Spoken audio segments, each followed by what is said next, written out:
សួស្តីបងប្អូនទាំងគ្នាវីដេអូនេះadmin នឹងបង្ហាញតកតងជាមួយនឹង app clone មួយដែលបងប្អូនទាំងគ្នាចាំបាច់ចំណាយលុយទេគឺ free ណានេះ app clone នេះបងប្អូននេះឃើញទេបាទហ្នឹងហើយអញ្ចឹងខ្ញុំ clone Facebook clone TikTok អីមួយឆ្ងាយអញ្ចឹងបងអាចប្រើបានដោយងាយស្រួលណាហ្នឹងហើយអញ្ចឹងបងប្អូនទាំងគ្នាចាំមើលខ្ញុំចុចលើ Facebook ណានេះឃើញទេអញ្ចឹងកុំច្រឡំថាខ្ញុំបង់លុយអត់មានបង់លុយទេនេះ free ឃើញទេហ្នឹងហើយអញ្ចឹងខ្ញុំចុចចេញមកវិញអូខេ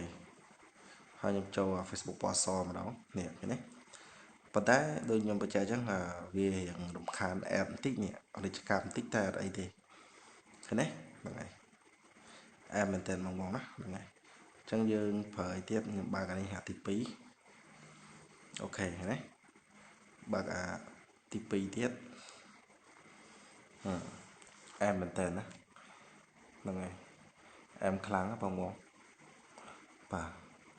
អញ្ចឹងបងតើគ្នាអាចប្រើ free បានណាអត់ចាំបាច់នេះទេបាទនេះលយមែនតើបងលយមែនតើអូខេណាបាទអញ្ចឹងខ្ញុំគិតថាបងប្អូនទាំងគ្នាអាចប្រើបានអត់ចាំបាច់ចំណាយលុយទេគឺ free ណានេះអញ្ចឹងរបៀបនៅពេលដែលបងប្អូនទាំងគ្នាចូលទៅ download បងប្អូនវាយថាបាទ multi clone បងប្អូនចូលមកកាន់ App Store មកនេះតើបងប្អូន search ប៊ូតុន search បើពាក្យថា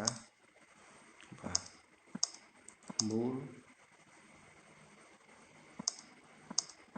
multi គេ multi clone ហើយ multi cloner នេះអញ្ចឹងបងប្អូនយកនេះមកនេះណាក្រង់កំពុងបង្ហាញហ្នឹងរូបនេះហ្នឹងបងប្អូនយកមកនេះណាតែបងប្អូនចុច download មក download ហើយចុចបើកវាមកណាបើកមកបងប្អូនអ្នកនេះចុចសញ្ញាបូកនេះហើយបងប្អូនចង់ clone នេះគេចង់ clone នេះគេទៀត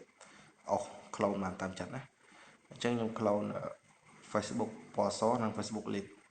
ខ្ញុំ clone 2និងមួយទៀតណាអូខេចុច add មកនេះឃើញទេមកហើយនេះពីរហ្នឹងណា Facebook ពណ៌សមួយ Facebook Lite មួយឃើញទេហ្នឹងហើយអញ្ចឹងដូចអត់ត្រូវចំណាយលុយទេបងប្អូនគឺ free ណាហ្នឹងហើយបងប្អូនអាចប្រើបានឃើញទេ